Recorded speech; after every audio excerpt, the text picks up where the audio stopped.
जय श्री कृष्णा, राधे राधे। आप सभी को कार्तिक मास की पूर्णिमा तिथि की आने वाली शरद पूर्णिमा की ढेरों हार्दिक शुभकामनाएं। कार्तिक मास की पूर्णिमा तिथि को शरद पूर्णिमा कहते हैं। यह हिंदू धर्म में अत्यंत पवित्र और शुभ माने जाने वाला पर्व है। कहा जाता है कि इस दिन चंद्रमा अपनी 16 कलाओं से पूर्ण होता है और अपनी ठंडी मधुर किरणों से धरती पर अमृत बरसाता है। शरद पूर्णिमा की रात आकाश में ऐसा लगता है मानो स्वयं भगवान का प्रकाश पृथ्वी पर उतर आया हो। पुराणों के अनुसार इस रात भगवान श्री कृष्ण ने वृंदावन की भूमि पर गोपियों के साथ दिव्य महारास रचाया था। यह रास कोई साधारण नृत्य नहीं था, यह प्रेम, समर्पण और भक्ति का ऐसा संगम था जहां आत्मा और परमात्मा एक हो गए थे। कहा जाता है कि श्री कृष्ण ने अपनी माया से हर गोपी के बीच स्वयं को प्रकट किया ताकि हर गोपी को यह अनुभव हो सके कि भगवान केवल उसी के साथ हैं। इसी कारण इसे रास पूर्णिमा भी कहा जाता है। ज्योतिष शास्त्र के अनुसार शरद पूर्णिमा की रात चंद्रमा पृथ्वी के सबसे निकट होता है। उसकी किरणों में औषधीय और उपचारक शक्ति होती है। इस दिन घर घर में गाय के दूध से खीर बनाई जाती है, फिर उसे रात भर खुली चांदी में रखा जाता है ताकि चंद्र किरणों से उसमें अमृत तत्व समा जाए। सुबह उस खीर को प्रसाद के रूप में ग्रहण करने से शरीर में स्फूर्ति, मन में शांति और घर में सुख समृद्धि आती है। इस दिन पूर्णिमा का व्रत विशेष विधान है। भक्त दिन भर उपवास रखकर रात्रि में चांद को अर्घ देते हैं और भगवान विष्णु तथा देवी लक्ष्मी की आराधना करते हैं। कहा जाता है जो व्यक्ति इस दिन श्रद्धा से व्रत रखता है उसके सभी कष्ट दूर होते हैं और जीवन में सुख शांति का वास होता है। आगे जानेंगे शरद पूर्णिमा व्रत कथा।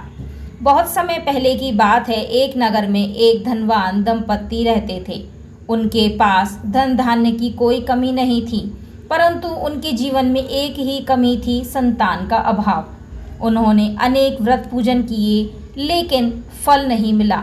एक दिन एक साधु उनके द्वार पर आए। साधु ने कहा, बेटा, यदि तुम शरद पूर्णिमा के दिन श्रद्धा और नियम से व्रत रखो, चंद्रमा को अर्घ दो और रात को खीर का भोग लगाओ तो निश्चिंत ही तुम्हें संतान की प्राप्ति होगी। दंपत्ति ने साधु की आज्ञा का पालन किया। उन्होंने दिन भर उपवास रखा, रात को स्नान करके स्वच्छ वस्त्र धारण किए, चांद को अर्घ दिया और दूध की खीर बनाकर चांदनी में रख दी। सुबह उन्होंने वही खीर प्रसाद के रूप में ग्रहण की और ब्राह्मणों को दान दिया। कुछ समय बाद उनके घर में एक सुंदर पुत्र का जन्म हुआ। तब से इस व्रत को करने की परंपरा चली आ रही है। ऐसा भी कहा जाता है कि शरद पूर्णिमा के बाद से ही सर्दियों की शुरुआत होती है। मंदिरों के खुलने और बंद होने का समय भी इसी दिन से बदल जाता है। गुजरात में इस दिन को शरद पूनम और ब्रज में टेसु पूने के नाम से जाना जाता है। ब्रज क्षेत्र में तो इस दिन टेसु और झांझी का विवाह संपन्न होता है, जिसे बड़े हर्ष और उत्साह से मनाया जाता है। कहते हैं टेसु के विवाह के बाद ही मानव समाज में विवाह संस्कारों की शुरुआत की जाती है।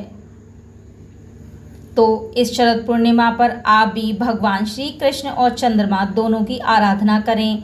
चांद की शीतल किरणों में बैठकर ध्यान करें और खीर का प्रसाद रखें।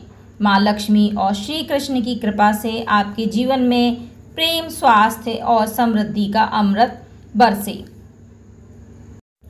तो यह थी शरद पूर्णिमा से जुड़ी जानकारी तथा व्रत कथा। अगर यह वीडियो आपको पसंद आया हो तो इसे लाइक ज़रूर करें, अपने परिवार और मित्रों के साथ शेयर ज़रूर करें और हमारे चैनल को सब्सक्राइब करना ना भूलें ताकि ऐसी ही धार्मिक कथाएं और जानकारी आप तक पहुंचती रहे। तो मैं मिलती हूं आपको अगली वीडियो में अगली कथा या जानकारी के साथ। तब तक के लिए आप सभी को शरद पूर्णिमा की ढेरों हार्दिक शुभकामनाएं।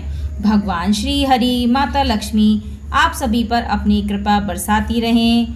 तो मैं मिलती हूँ अगली वीडियो में। तब तक के लिए जय श्री राधे, जय श्री हरि विष्णु।